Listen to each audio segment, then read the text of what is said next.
I just finished making this black sesame paste, so let's make a homemade black sesame Vietnamese iced coffee. Just adding in my sweetened condensed oat milk. You can add this in before or after your coffee. I just like doing it before because I like to watch the drip kind of melt away all the condensed milk. Put about like 2.5 spoons in there, just enough to cover the bottom. Next, going in with my phin filter. Let's take the press out. Going in with 2 spoons of my Vietnamese coffee. Shake to even it out. Add my press. Then I'm gonna add in a little bit of hot water, just enough to cover the filter press because we just wanna bloom the coffee first. And then after about 45 seconds, we can go ahead and fill our phin filter all the way to the top. And then I'm just gonna take my lid, cover it to keep it nice and warm in there. Oh, there it goes, let me show you. There it goes.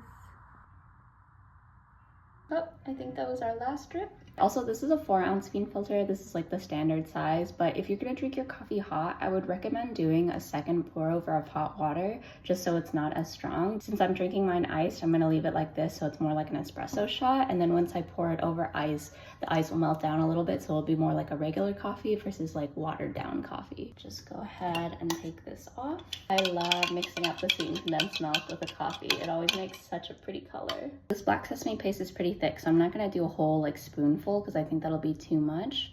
I'm just gonna do enough to kind of like coat the spoon, and I think that'll be plenty. The other alternative would be to first mix this into some milk, but since the coffee is hot, I feel like the black sesame paste will melt better into this coffee than if I use like the cold oat milk that I'm gonna add. Okay, just kidding. I'm adding in a little bit more because I want it to taste super black sesame-y, but that should definitely be plenty now. You can see some bits here and there of the black sesame paste, but I don't really mind it. So finally, last step, I've got my glass filled with ice, and then all we have to do is pour our Vietnamese coffee with black sesame paste right over the top. And I want to make sure I scrape all of those black sesame paste bits right into the drink. Then what I like to do, since I know this is pretty strong, is add just a tiny bit more oat milk to the top. Go ahead and give that a mix. As you can tell, my black sesame paste is not perfect, but as long as it tastes good, that's all that matters. All right, let's try it. Cheers.